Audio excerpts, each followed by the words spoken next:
Et salut à tous les amis, c'est Freezy, c'est un plaisir de vous retrouver aujourd'hui pour une toute nouvelle vidéo sur Seven Deadly Sins Grand Cross. Et aujourd'hui les gars, on se retrouve donc pour aller showcase bien évidemment la nouvelle Go Tales de ce jeu qui est sorti, aka la Merlin sorcière de l'infini, qui, mine de rien, est un perso assez sympathique à jouer. De dire à la qu'il est broken, je ne pense pas, mais durant la journée, j'ai pu tester une petite team qui m'a assez plu et je me suis dit pourquoi pas vous la proposer en vidéo, sachant que peut-être que certains d'entre vous pourront l'aligner. Je ne dis pas que tout le monde pourra le faire parce que mine de rien, au niveau des conditions des persos, il y a un perso entre guillemets assez important, mais ça permet quand même de jouer une team assez sympa. Je me suis dit pourquoi pas quand même vous le proposer sur YouTube en tant que premier showcase de la Merlin, en espérant pouvoir peut-être aussi en tirer des bons dégâts pour sa part, même si pour moi vraiment Merlin apporte un certain côté support à la team que je vais vous présenter. Concernant la team que je vais vous présenter, c'est celle-ci les gars, c'est une team à base de Echidna, donc c'est un peu le perso clé de l'équipe avec Merlin, c'est pour ça que je vous ai dit que peut-être que ce ne sera pas tout le monde qui pourra l'aligner.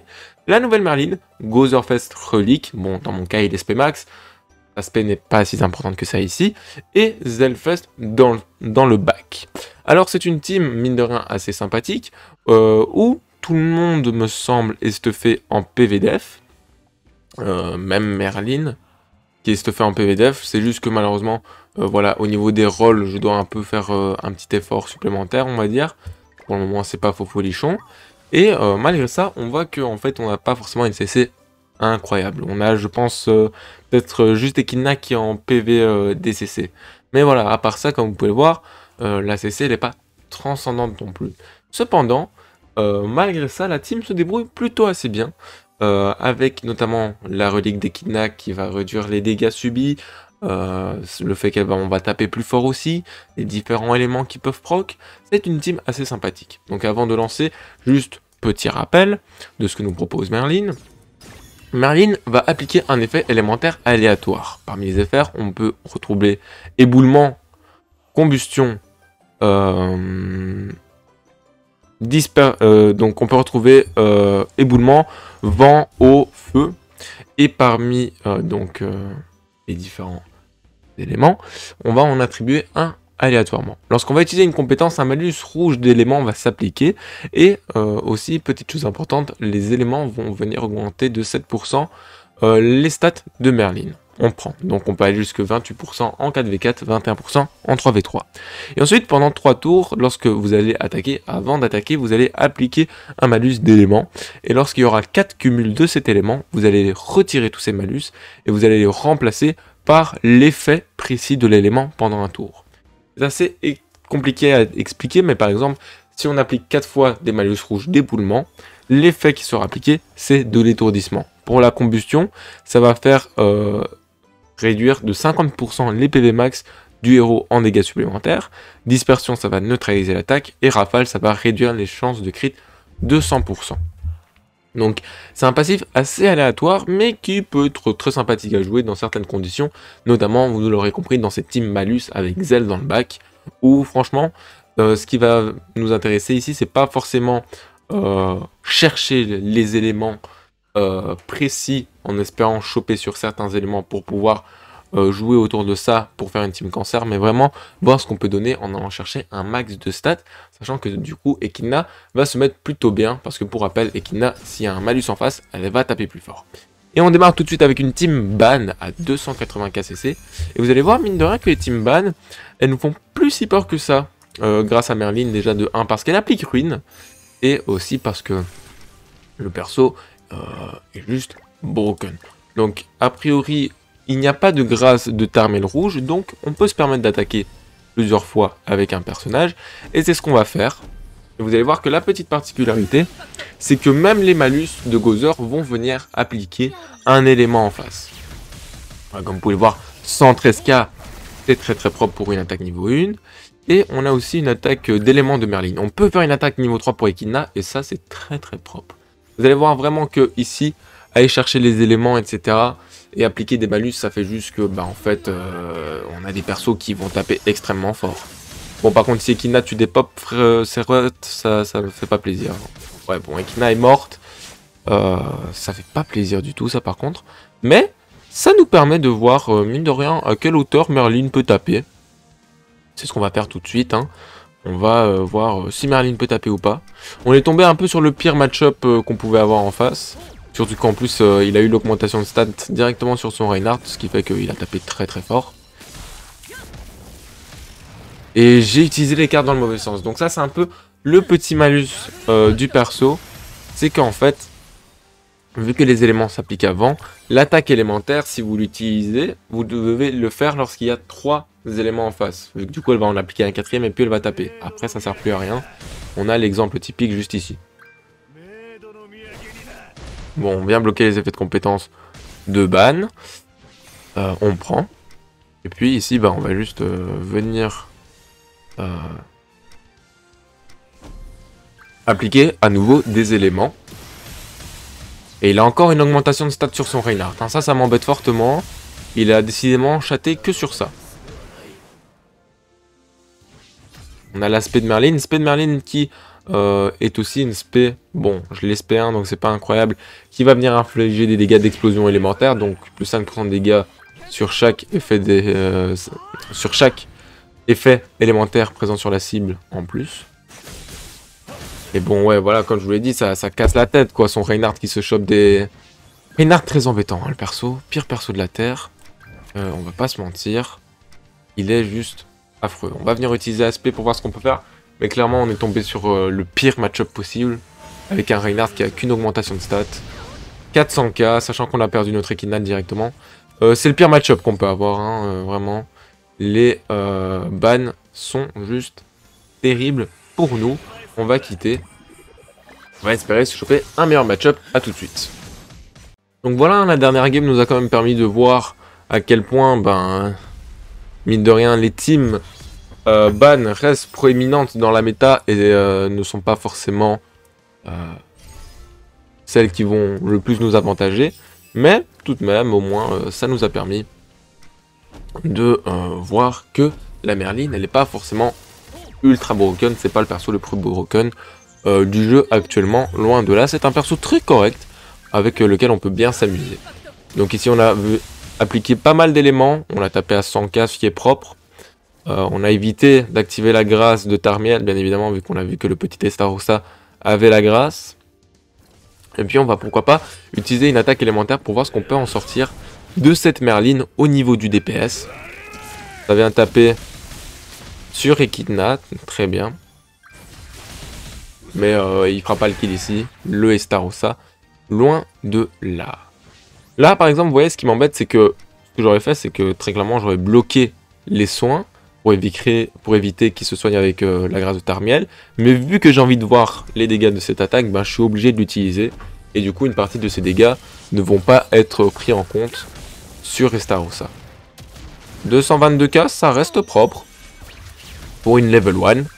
Et puis bon, là on a Echidna qui va taper très très fort. Voilà, comme on peut le voir, 350k sur une attaque niveau 1. Juste parce qu'il y avait des malus qui étaient présents en face. C'est puissant, on va pas se mentir. On a une attaque niveau 3 de Merlin qui peut être faite ici. Donc on va la faire. Et de toute façon ici je pense que on va réussir à tuer le Melio. Vu que de toute façon il ne va pas se soigner. Et de toute façon, regardez, il va perdre ses PV grâce au malus que Merlin lui a appliqué. Il va tout simplement mourir. On a l'aspect de Merlin. Ce qu'on va venir faire, c'est qu'on va venir appliquer la ruine niveau 3.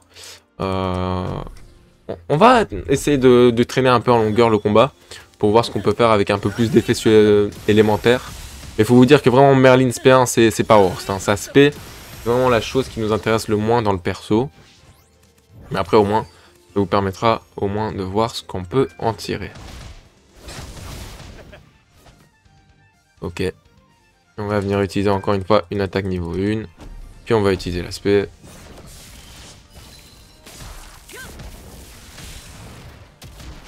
« 50k. Et l'aspect. 79k. Donc voilà, hein, le perso, très clairement. Ah, il est pas broken. Hein. On a vu que vraiment le DPS de notre team, c'était Echidna. Et que ici, c'est un peu difficile. Hein, c'est un peu difficile. On va venir peut-être taper un peu plus avec Zell. Zell qui tape quand même à 50k. Ce qui est chouette cependant, je trouve qu'on l'évoque pas assez, c'est que il n'y a pas de restriction concernant les malus qu'on applique quand c'est les alliés qui les attaquent. C'est pas comme Elisabeth où il faut que ce soit un CVD de Lee Sin, ou alors Estarossa, ça doit être une team démon. Là vraiment on peut la jouer dans n'importe quelle team, il y aura ces malus qui seront appliqués.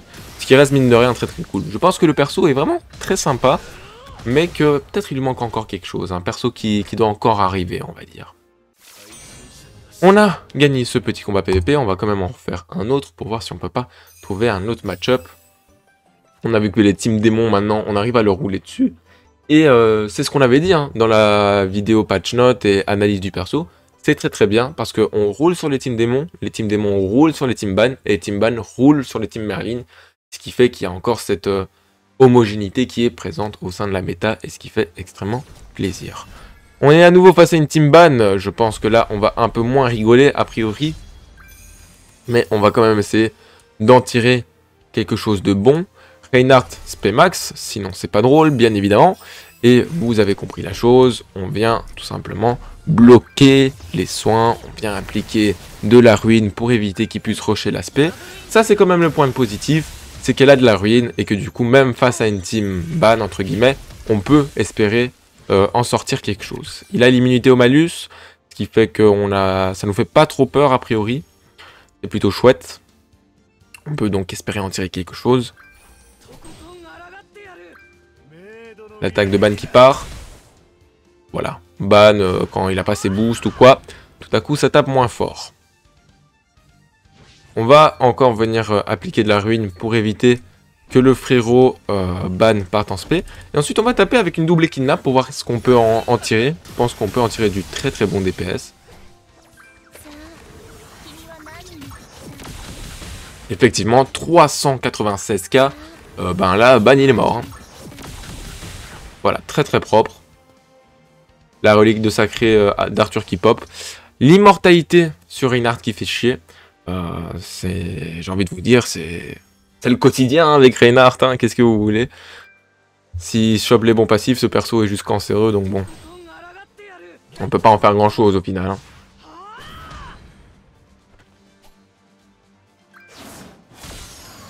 Et évidemment, ça pique. Gozer qui se fait des pop, on avait une main entière sur lui.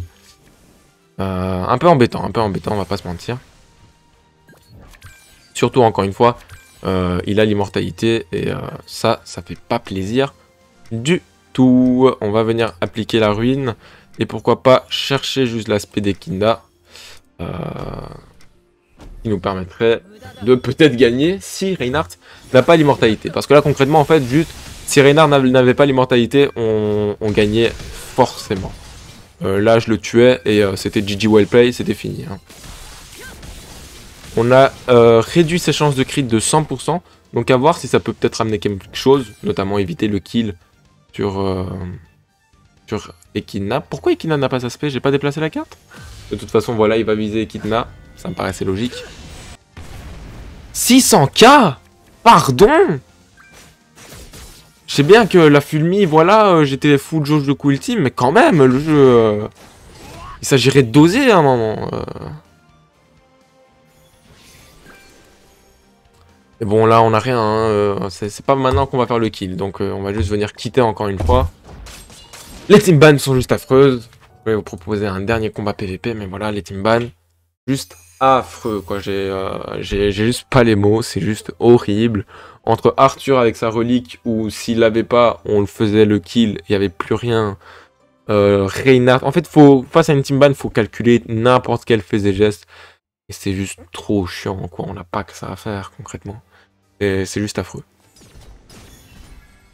Une team un peu plus différente qui date d'un autre siècle, avec Ludo, Escanor, Melio. On peut sûrement sortir des trucs assez sympathiques, donc on va voir ce qu'on peut faire ici. On va voir si quelqu'un n'a pas la grâce de Tarmiel. A priori, ce n'est pas le cas.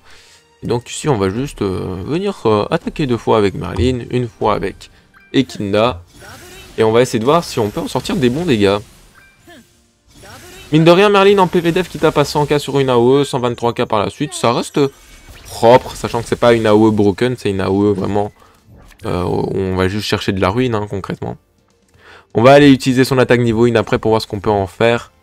Sachant que, ben voilà, là on a quand même 2 persos bleus, avec pas mal de malus, ça peut être sympathique. Donc voyons voir ça. L'AOE, on peut aussi s'amuser à chercher l'aspect de Merlin. Et bon voilà, l'AOE, elle peut caler de très très bons dégâts, hein, comme on peut le voir, 350k en PVDF, c'est très propre, hein, bien évidemment. Et le kill sur le Melio qui est fait aussi. Et bon là, on a du ban dans le bac. À ne pas sous-estimer, hein. Faut pas oublier que c'est ban, le frérot, c'est pas n'importe qui. Genre là, ça va piquer par exemple. Voilà. Et on n'a pas de ruine, assez embêtant. Donc on va juste essayer de taper, hein. Voir si on peut faire des bons dégâts avec Echidna. 127k Echidna, très propre, hein, on va pas se mentir. Merlin qui vient appliquer des malus élémentaires. 93k, c'est éclaté. Le perso en même temps, il est SP1. Peut-être que lorsque je finirai le portail, on l'aura plus au SP, donc on verra ce que ça peut donner. 230k, très propre de la part d'Echidna. Là, Gozer, le frérot, il s'est mis bien. Hein. Il s'est saucé. Et je pense qu'il s'est tellement saucé qu'on va aller faire proc la relique sacrée. Et on va voir ce que l'attaque d'Echidna peut peut-être valoir.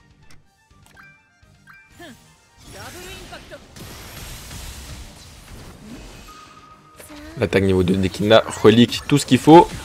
Voilà, 316k, plutôt propre. Donc au final, actuellement, Merlin est plus un support pour Echidna. Et je pense que le support pour Merlin arrivera plus tard. Et là, on pourra avoir une très très bonne team, assez quali.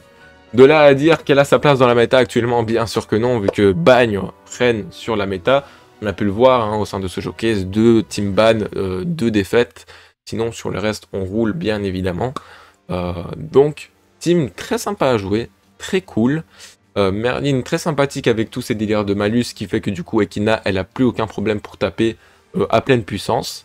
On bloque les soins, on a de la ruine, on a un vrai contrôle de la game, on peut bloquer aussi les boosts si jamais on tombe face à une team archange avec Gozer.